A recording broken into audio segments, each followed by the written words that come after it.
أعيننا من يهده الله فهو المهتد ومن يضلل فلن تجد له وليا مرشدا وأشهد أن لا إله إلا الله وحده لا شريك له وأن سيدنا ونبينا وقائدنا وقرة أعيننا سيدنا محمد صلى الله عليه وآله وسلم.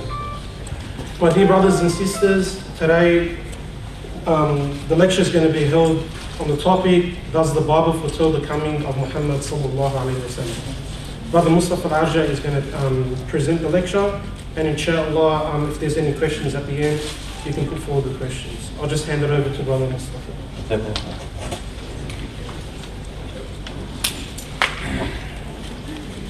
أعوذ بالله من الشيطان الرجيم بسم الله الرحمن الرحيم ما المسيح ابن مريم إلا رسول قد خلت من قبله الرسل وأمه الصديقة كان يأكلان الطعام انظر كيف نبين لهم الآيات ثم انظر أن يؤفكون. Most certainly, Jesus Christ, the Son of Mary, was no more than a messenger of God. Many were messengers that came before him, and his mother was a virtuous, righteous woman. They used to both eat food. Look how we make our signs clear to them, and yet look how they're away from the truth. And anybody that eats food has a call of nature, and anybody that has a call of nature can never be God.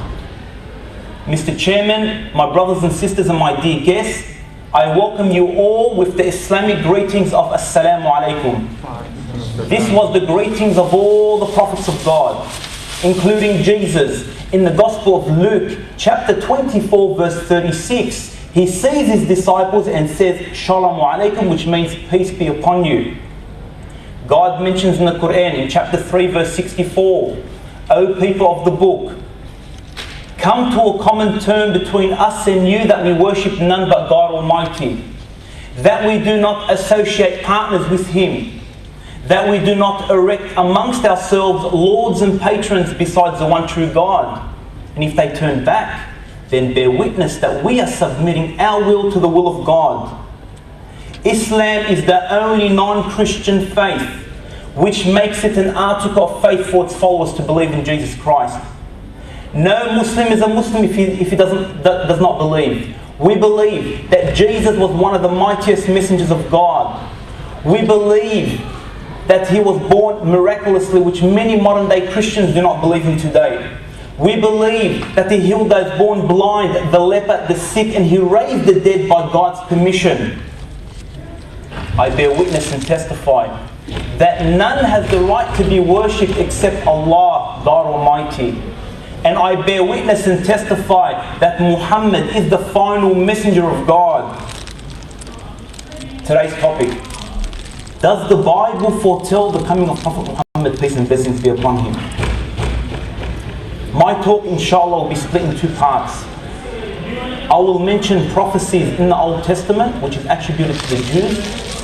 And I'll also mention prophecies in the New Testament.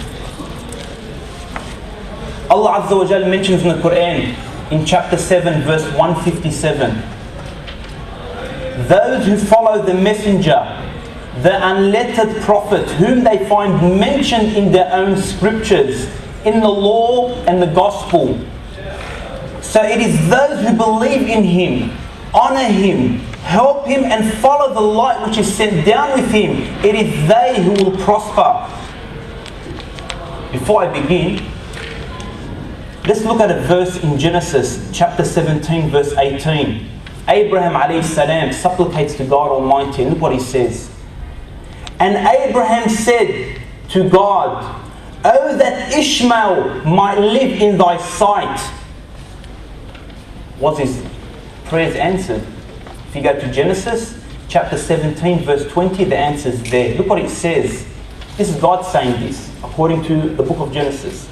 As for Ishmael, I have heard you. Behold, I will bless him and make him fruitful and multiply him exceedingly. He shall be the father of 12 princes, and I will make him a great nation. Keep this in mind. I will make him a great nation. This is referring to Ismail alayhi salam. Now I ask you, did God keep his promise? Quite naturally you will say yes. So we believe that this prophecy is fulfilled because Prophet Muhammad, peace and blessings be upon him, comes from the lineage of Ismail alayhi salam. The prophecy was fulfilled by the advent of the Prophet, peace and blessings be upon him. But there are some people who say, but Ismail was an illegitimate son of Abraham.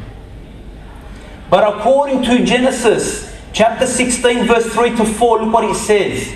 Sarah, Abraham's wife, took Hagar, which is the mother of Ismail, the Egyptian, her maid, and gave her to Abraham, her husband, as a wife. Not as a concubine, as a wife. And he went unto her, unto Hagar, and she conceived. We know she conceived Ismail alayhi salam. And let us analyze, bear with me brothers and sisters, because tonight's topic is intense. But inshallah we are filming it and we will inshallah give them out free, inshallah. So it's going to take me at least 40 minutes. Please be patient, inshallah. Let us analyze the Old and New Testament to see whether the Bible does truly foretell the coming of Prophet Muhammad, peace and blessings be upon him. First, if you go to John chapter 1 verse 19 to 25, this is where found in the New Testament. The Jews sent the priests and the Levites to who? John the Baptist, Yahya alayhi salam. And they wanted to know who John the Baptist was. They asked him 3 questions. They asked Yahya alayhi salam, are you Elijah? And he said no. Then they asked him, are you the Christ? He also said no. The last question was, then are you that prophet?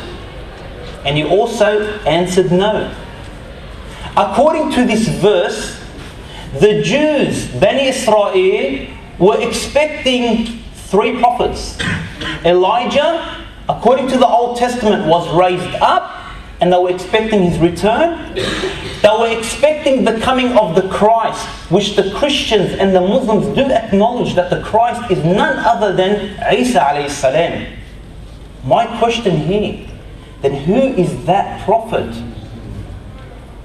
Who is that prophet that is mentioned in John chapter 1 verse 19 to 25? That prophet is that prophet in the book of Deuteronomy chapter 18 verse 18. Now if you have a Bible with a concordance, it will refer you back to that prophet, to Deuteronomy chapter 18 verse 15, Deuteronomy chapter 18 verse 18. Let us take a closer look at this verse and see who is that prophet. The book of Deuteronomy, which is found in the Old Testament, and it's attributed to the Jews. Look what it says.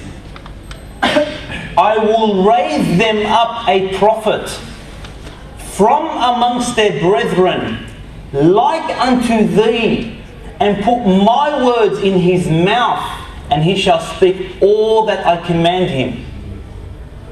The key word here, there are 2 key words in this verse, but let's concentrate on one of them. A prophet like unto thee, a prophet like who? Moses alayhi salam. Now the Christians will tell us that this prophet like unto thee is Jesus alayhi salam. And we believe that this prophet like unto thee is Prophet Muhammad, peace and blessings be upon him. Let us analyze. A prophet like unto thee, a prophet like Moses. Let us look at Moses.